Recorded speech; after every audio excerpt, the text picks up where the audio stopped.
Now that we got the first team all studs out of the way, let's start talking about what we really came here for. The disappointments, the guys that absolutely derailed your fantasy football seasons. I know I have mine, I know you have yours, and I know all the viewers at home have theirs. So let's just talk about the first team all duds now. Let's start with the quarterback position. I know we feel a little bit differently about this one. My honorable mention is your choice, and your honorable mention is my choice for this list. So let's just talk about and debate which quarterbacks were the most disappointing. And I'm going to go ahead and say it was CJ Stroud. Now, I know he was the sixth quarterback taken, finished at about QB 18 overall. But when you consider this guy played every single game this year, for somebody that was so hyped up going into last season. And if you go back to my channel, the first video I ever made was actually about, how soon is too soon to draft CJ Stroud. And for him to be as disappointing as he was, and for me to argue that I don't see the top 10 quarterback finish with him, and for him to finish way outside of the top 10 at his position, it felt like to me was a no-brainer. Maybe I'm a little biased because I wanted to just, be right about something, but I felt like CJ Stroud, no doubt, was an absolute dud this year, and that's why he made the team. What are your thoughts? I agree. Considering where he was getting taken, he was like that fifth, sixth quarterback. I mean, people had him ranked differently, but CJ Stroud, I cut him a little bit of slack only because he lost Nico Collins. So that definitely affected his production. But given what we saw from this offense the previous year, you would think he would take a step up. And of course, you always have that rookie slump for second year quarterbacks, not rookie slump, but that second year QB slump that we usually see when a rookie quarterback has such a good season. So it did come to fruition, but to the drastic level that it was, where this guy is what finished QB 18 or something like that. I mean, QB18. that's not good. I mean, that's a waiver wire quarterback right there. You're not even drafting this guy, or you're drafting him to be your backup, if anything. So it was very unfortunate. And another guy I would say really just underperformed. There was so much hype about him throughout the entire summer because of his rushing potential. Having Shane Steichen as his head coach and offensive play caller, Jonathan Taylor, having Michael Pittman, you draft A.D. Mitchell, you got Alec Pierce. I mean, Anthony Richardson was unfortunately such a disappointment from getting benched to just not being what we thought he was going to be.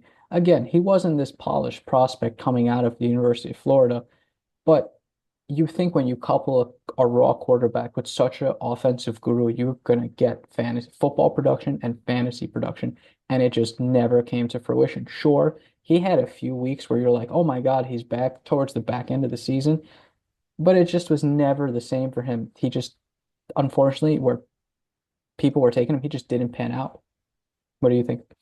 I mean, I totally agree with everything you just said. And let's even just like go back in time. I know it's a long time ago, but week one, he absolutely shredded it. Yeah. Like I know he had an interception or maybe two interceptions in that Mhm. game, but you saw his fantasy performance and you were like, wow, like I got what I drafted. Like I Mhm. feel really good about this.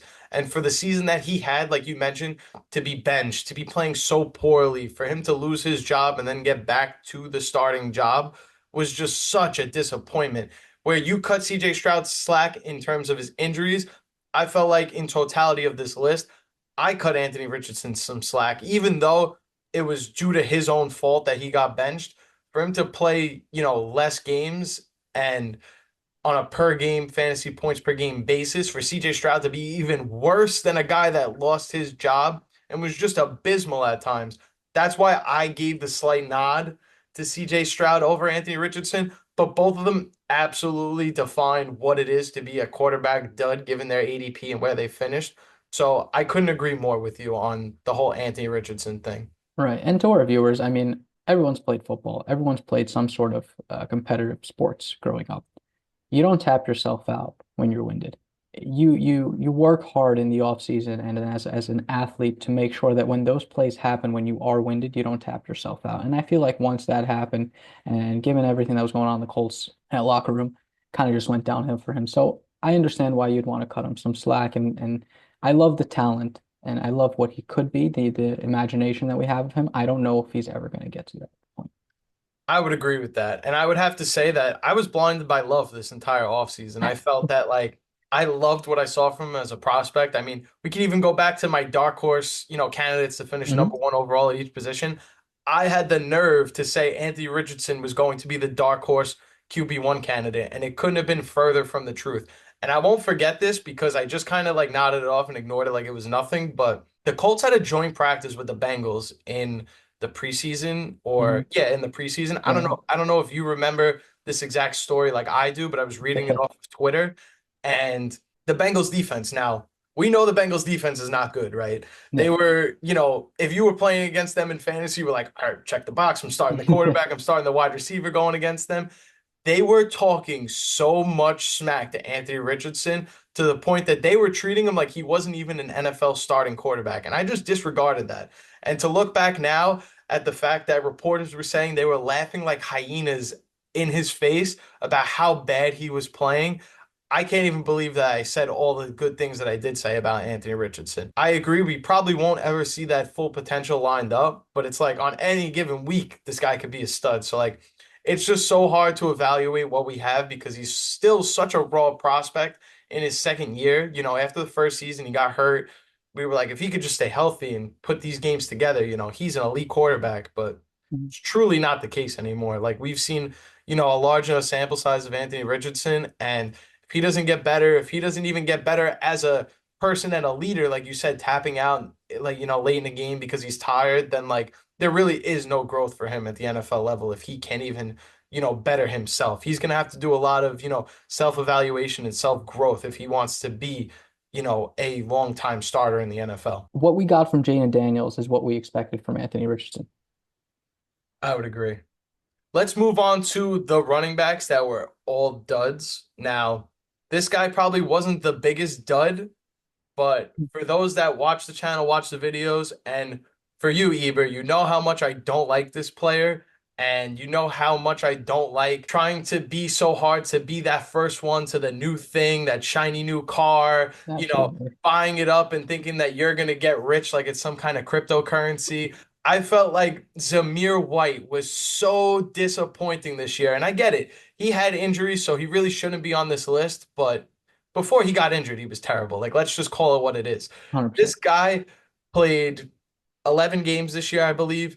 In all of those games, he never finished better than RB 38 on a given week. Now, if you're somebody that was drafting him at his ADP, RB 24, thinking that, you know, this is a guy that's going to be a surefire RB2 and maybe even have that top 15 potential, you were dead wrong about that. And I just never really saw it in Zamir White. What are your thoughts about White? Yeah, I mean, Zamir White was going around the same ADP as a guy like Raheem Mostert or a Javonte Williams, and to see it all just fall apart. And I understand why. I mean, Josh Jacobs leaves town. Then you got Antonio Pierce banging the drum that Zamir White is Zeus. He can take the same workload. You're going to have the same efficiency from him. And the year before, towards the back end of the season, you saw he had that juice, and he was actually pretty good in that role that he was in, and he helped a lot of people during the fantasy playoffs and into the fantasy championship. So I understand the hype. I was super excited, and I even caught myself in some mock drafts taking this guy. But then you just see what transpired. I mean, he looked slow. He wasn't really involved in the passing game because they would swap Alexander Madison in for that role. And you thought you were getting this steal in round eight, this bell cow, and it's just like, no, it just all fell apart. Granted, like you said, injuries certainly played a role. But I mean, it's the NFL. Who's not banged up? Every guy is banged up by week two or week three. So to see it all just kind of fall apart, and I mean, you called it kind of like we were talking about Jonnu Smith. I give you your flowers. I give you your flowers here. You're like, I don't want this shiny new toy. Get it away from me. I'll take the 98 Lambo or the 98 Ferrari versus taking the 2024 Ferrari. Yeah, and even though, like we said, injuries did play a part, you could argue he lost his job when healthy, straight up to Alexander Madison. Like, 1000%. if that's not the true definition of a dud, then I don't know what is. Because I know for a fact this next running back on this all duds team even lost his starting job to a, Oh man. and that's Travis Etienne Jr. I mean, I really wanted to put somebody like Breece Hall in this category, but when you look at where Travis Etienne was drafted, where Travis Etienne finishes as RB 38 overall. I mean, this guy had just a few points more than his backup Tank Bigsby, who finished RB 39. If Yeah. that doesn't scream out, this is a dud, then I don't know what does, because Etienne finished one time as a top 20 running back in the 14 games he played. One time. You're drafting him in the second and third round, thinking that, sure, maybe it's not going to be as crisp and as great as 2023 was, but you think you're getting a dog with your third round pick, and I wouldn't even call him a puppy with the production that he put up. What are your thoughts about Travis Etienne's 2024 season? I mean, looking at my notes right here, 527 rushing yards. This is a guy you're taking in round two. Yeah. 527 rushing yards, and this is the guy that you're taking in the back half. I mean, we can essentially count in a 10 man or a 12 man. You count that as like the back end of round one, beginning of round two, and 527 rushing yards. And yeah, you were correct. I believe in my notes, he had 4 points. Tank had 4 points less than Travis Etienne, and Tank barely saw the field in the first month of the season. I think I'm going to take this one over at the wide receiver position Sure. because I don't want to do this to you so early. We're good friends. I don't want you to have to talk bad about your Miami Dolphins at all. But the first wide receiver we have to talk about on the All Duds team is Tyreek Hill. I mean, this is somebody that I was banging on the table for. As much as you want to give me flowers for being right, I could be just as wrong as much as I could be right. For me, I was like, I don't want Christian McCaffrey. To be honest, I don't even want CeeDee Lamb. I want Tyreek Hill. Yeah. This guy was so disappointing. I mean, for somebody like him and somebody as talented as him, granted, I understand Tua goes down with an injury, but Tua didn't miss, 8, 10 games of the season here. For him to not even crack top 15, even when he came back to it, for you to just not get any of those like mega Tyreek Hill games where he's going for like a buck 30, buck 40 receiving and having like multiple touchdowns, like that just never got going this year. What are your thoughts about Tyreek? Yeah, man. And the Dolphins, I go to the practices, I go to training camp. I even saw like where he got his wrist banged up. It was against a joint practice with the Washington Commanders. So we can play it as it was a wrist issue. He's fast, but I think Tyreek Hill is starting to lose a step here and there.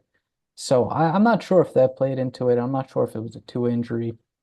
But just as a Dolphins fan, not taking it away from a fantasy perspective, I don't know if he's worth that 30 million a year anymore. And then when you tie in that fantasy perspective, you see a guy who was on pace for a 2,000-yard receiving season, and then he just falls off the face of the earth. You're taking him as a top three pick. In any draft, some people were taking him first. And he didn't do anything with his opportunities. And he kind of became also like touchdown dependent. Again, you thought like, that's it. QB1 is back. Tyreek Hill's gonna feast. I don't know how much of it were teams that they were playing too high or they were bracketing him. I don't know if you're going to be the best at your position, you have to find a way to beat double coverage. You have to find a way to get open. And it just didn't translate to fantasy points. He just couldn't do it. And it's like he's just very, very disappointing season from a player that you're taking in the top three.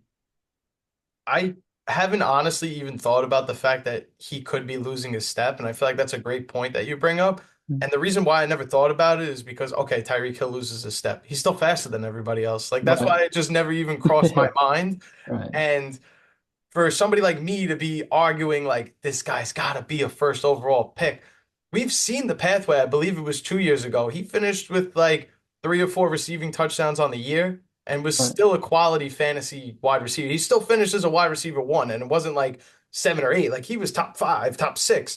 And we saw last year, and it was like he had the yards, he had the touchdowns, he had it all. He was wide receiver one. I mean, two. I'm sorry. CeeDee Lamb had a lot more receptions, but you saw the pathway where it was like, it doesn't matter. This guy's a baller. And that made me feel like he had to be a number one overall pick. And like you said, I don't know if it was he lost a step. I certainly don't think it was a wrist injury because I can't imagine a wrist injury really affecting like getting in and out of your routes as fast as Right. possible.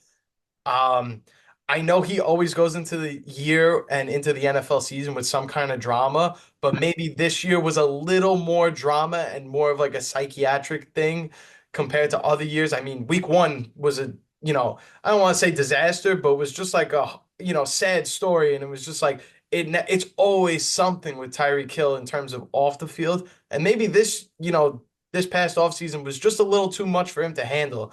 I'm not really too sure. Let's move on to the second wide receiver in the first team all duds. I think we can all agree unanimously around the world, no Oh matter man. what time zone you're in, no matter where you played fantasy football this year, Marvin Harrison Jr. was a dud. And this again, we were talking before about I don't really like the shiny brand new car. That was my argument for Marvin Harrison Jr. Like, I'm not gonna pay that price. Even in the video we made, I was saying I'm not willing to pay that price when I could wait and get Malik Neighbors. I just did not think that Marvin Harrison Jr., despite being one of the most talented wide receivers coming into the NFL from college, it just never felt like he was warranted of a first round pick. And for him to, when you look at the stats and you see he had 822 receiving yards, you know, it's not a bad season, but it No. wasn't what you drafted him for. Exactly. And I love Maserati Marv. Like in terms of dynasty, that was a guy I always really wanted to get. In terms of regular season fantasy, that was a guy I wanted to get. I ended up trading for him because he was having those slumps and I really, really thought he was going to turn it around. But if you're looking at where he was going also in the early second round, back half of the second round. Guy was taken fourth overall. His dad is I think he's a Hall of Famer, sick receiver. He has all the traits. You watch him at Ohio State. I mean, he's a natural route runner.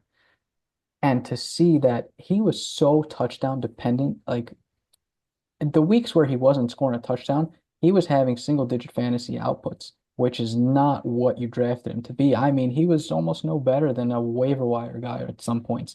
There was weeks he had like 5 points, 7 points, and I believe it was week 2 or 3 he had 0 points. So when you're investing that much into that type of talent and it doesn't transpire, I mean, that can just ultimately sink a fantasy football season. And it's just like, it sucks because he was supposed to be the next big thing. And I don't know if it's a Kyler Murray thing because Marvin Harrison is just such a natural route runner, like I just said, that he has to be at the right spot, getting in and out of his breaks, knowing the ball's coming. Kyler Murray is more of an off-script type player, kind of wants you to move around. So I don't know if that's disconnect. If he had a different quarterback, he could have had better value, but that's way too many what ifs. And it's just, again, an unfortunate thing where a guy who's so talented doesn't come to fruition the way you want it to. If you closed your eyes and looked at his box score or whatever stats from the season, if you saw this wide receiver had 110 targets, a little disappointing on the receiving yards, of course, but 800, 800 or so.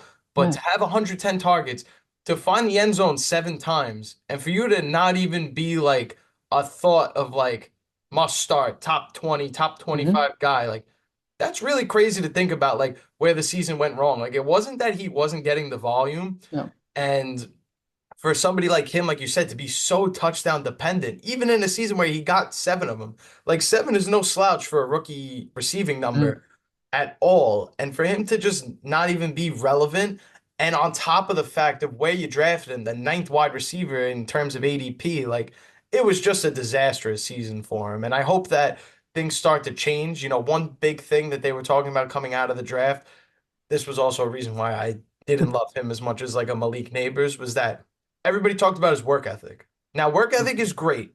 I love a guy that wants to work hard. I love a guy that wants to be the first one in the gym, the last one out. But Absolutely. when you're a first round generational wide receiver talent, I need to know a little bit more than your best trade is working hard. Like I need to know that you can run any route in the route tree. I need to know that you're explosive when you come out of your routes. I need to see a little more than just working hard. So I do believe that things are going to get better because of his work ethic and things like that. But I just never really saw the mass explosion for year one Marvin Harrison Jr. The next duds guy that we have is a tight end, and a tight end who you and I were both agreeing that he should not be the number one tight end taken off the board. And that is Mr. Sam LaPorta. What do you think Yeah. about him? So obviously had a stellar rookie season in 2023, was the tight end one overall, shot up out of nowhere, similar to the Brock Bowers path, but at least with Brock Bowers, we knew coming into the NFL. or into the draft sphere that he was a generational talent. We did not believe that Sam LaPorta was a generational talent. That just wasn't like a realistic thought for us, like we did with Brock Bowers. But for somebody to be drafted ahead of Travis Kelce, I get it. Travis Kelce wasn't that good this year, but still finished as tight end five, so you can't really knock him too hard. He was somebody I kind of wanted to put on the list, but when you consider that Sam LaPorta was drafted ahead of him, Sam LaPorta finished worse than him. Like, this is exactly what a dud is. Like, I get it. You could have played Sam LaPorta on a week-to-week basis, being that he finished at tight end eight overall. For where you drafted him and what you got out of him, I get it. The tight end position this year was a little weird. People weren't happy with Mark Andrews at first. Mark Andrews finished really well. It was a weird position, a weird season, and maybe that's what I'll accredit Sam Laporta's bad season to. But again, we just never really thought he was worth being the first tight end off the board. Like, for you to go and use your third round pick on a guy that isn't the first, point of attack in an offense where Amon-Ra St. Brown is there, where they like to run the ball with two running backs, Jahmyr Gibbs, David Montgomery. It just never really made sense to go ahead and take Sam LaPorta as the first one. And if you did, unfortunately, you got burned for it and you learned the lesson out of it at least. But it'll be interesting to see if Brock Bowers goes down the same path. I would like to say no, because at least we know right now Brock Bowers is going to lead the Raiders in targets yet again. Right. Like, Sam LaPorta was just a guy that was a benefit of breaking off long plays and scoring touchdowns with the, I don't want to say small target share, but smaller target share than an Amon-Ra St. Brown or an alpha wide receiver in an offense. Right. And I don't know if you remember this with Sam Laporta in the offseason or the beginning of the year. I know there was some like because they had that deep postseason run, there was some like concerns whether it was a hamstring or a knee. I don't 100% remember what it was, but it kind of seemed to me that he came into the season banged up. But then as the season progressed, I hoped that he would have gotten healthier, which I think we kind of start to see that now. But I mean, to invest such a high pick into him and then to see it only come to fruition now, it's not why you take him. And then you mentioned it, and we forgot one key piece, Jameson Williams. Jameson Williams came in and took a lot of the yards, a lot of those second looks that Sam Laporta was getting in year one. So I don't know if that's going to be a trend that we see continue. It would be very interesting to see what is actually going to occur in this passing attack. We know the rushing attack, and we know Amon-Ra St. Brown. Those are set in stones. Those are definitive things that we know. It's the other things with the Sam Laporta is how much of a role does Jameson Williams, a guy who's a stud, I mean, before he tore his knee, he was going to be a consensus first round pick, really take away from Sam Laporta. And Iowa produces great tight ends. George Kittle, Sam Laporta, there's a few other guys in the league. But is he going to be more of a blocker? Is he going to be more of a pass catcher? So it's going to be very interesting to see what happens with Sam Laporta. Last point on this Lions offense and Sam Laporta as a whole, we don't know where Ben Johnson's going. I mean, that's what really makes this all gel together. I mean, you have a sick mind and an offensive guru who can scheme guys open, who can create these phenomenal offensive plays. And you don't know if he's going to be there next year. So you really don't know what you're going to get again. And to see it kind of go downhill the second year and him potentially leaving, I would probably stay away from Sam Laporta. For sure. Let's go over and talk about the flex of the all first duds team.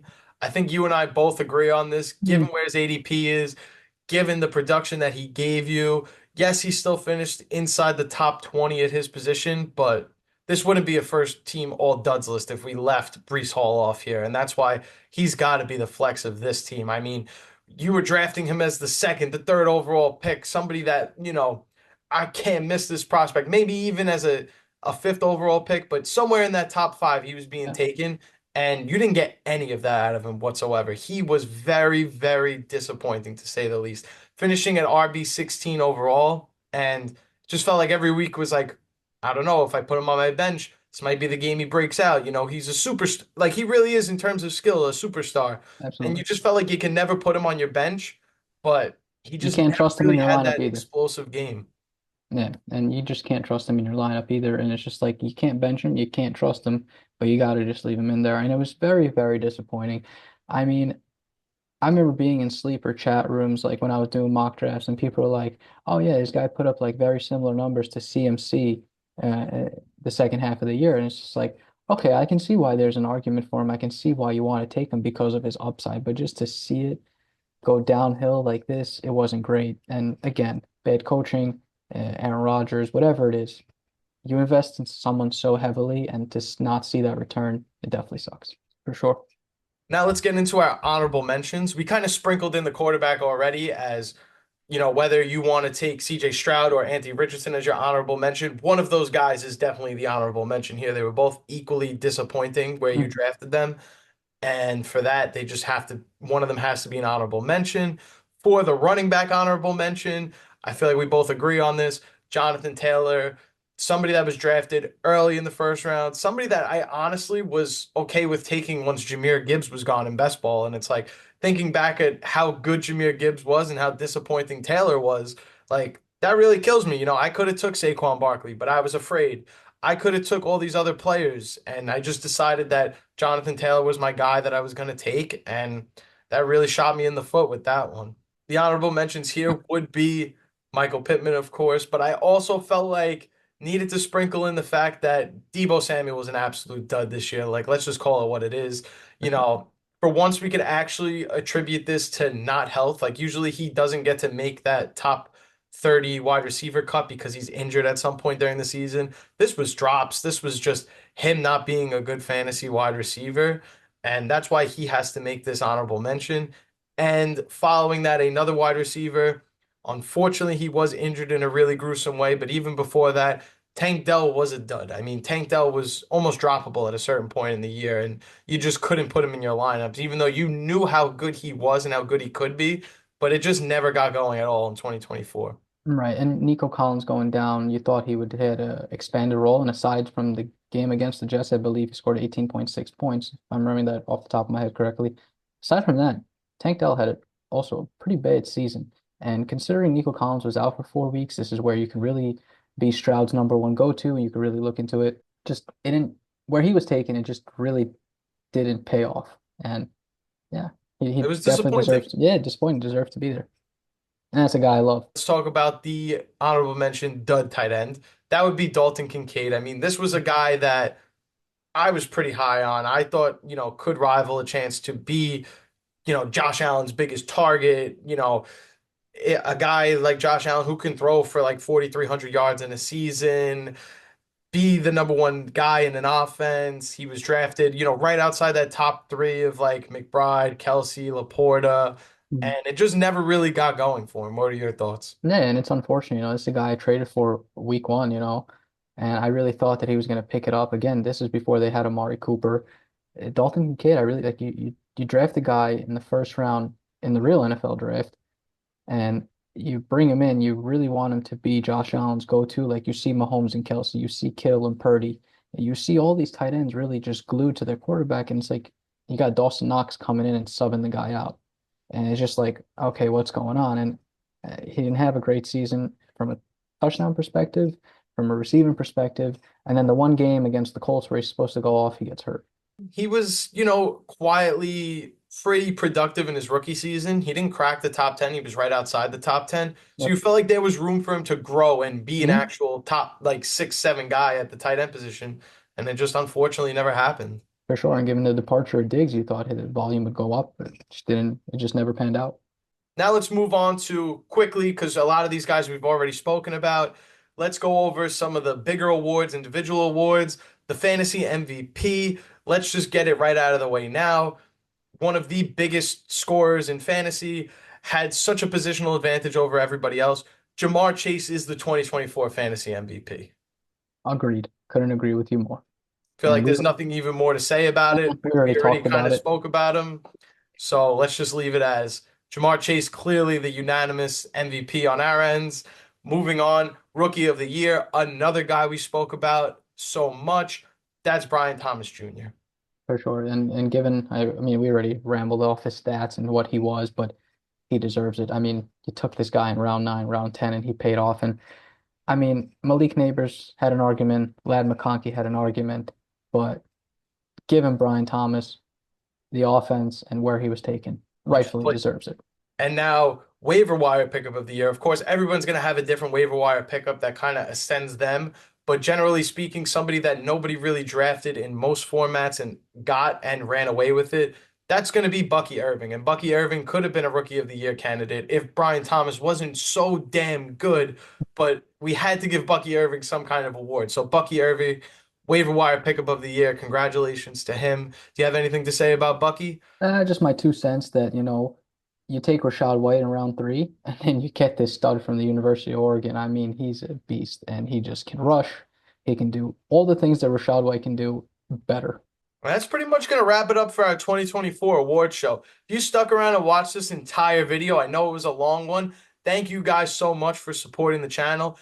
If you're new here, you like fantasy football content, make sure you subscribe down below. It would really help us out. And if you like these videos where me and Ebert bounce back and forth off of each other and give ideas and opinions, make sure you smash that like button because I would love to have him back for more videos. I know he would love to come back for more videos. For sure. And just let us know that you're enjoying the content here. And as always, Ebert, I can't thank you enough for joining me on this channel today. Thank you so much. I had such a great time with you. Do you have anything else to say before we sign off? No, just thank you for having me. Thank you to the viewers. If guys have any questions, you guys want to leave any comments in the comment section, or if you guys just want to see more of us, like we'd love to know what you guys think, what you have to say. And it's just always a pleasure to be here to just kind of talk about fantasy football and just talk about who we like, who we don't like, what we think is going to happen. So it's an absolute pleasure. Definitely subscribe, hit the like button, and let us know what you guys think. My guy. Alrighty, guys. Thank you so much for joining us today. We're signing out, and we'll see you in the next video. Peace.